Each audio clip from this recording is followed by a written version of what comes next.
లఘుపతనకం ఏం చెప్పింది ఆ టైంలో?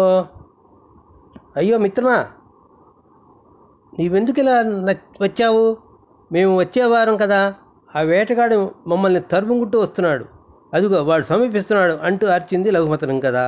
అంతలో ఏం జరిగిందంటే, ఆ వేటగాడు పట్టు వేడనటువంటి విక్రమార్కుడిలాగా అక్కడికి పరిగెత్తుకుంటూ వస్తున్నాడు. సరే, వేటగాడు దగ్గరికి వచ్చేసరికి లఘుపతనకం అని కాకి చెట్టుపైకి వెళ్ళి కూర్చుంది. హిరణ్యకుడు అనే ఎలుక సమీపంలోని కలుగులోకి దూరాడు. చిత్రాంగుడు అనేటువంటి జింక గుబురుగా ఉన్న పెరిగిపోయినటువంటి పొదల్లోకి చాటు చేసుకొని నక్కి దూక్కున్నది.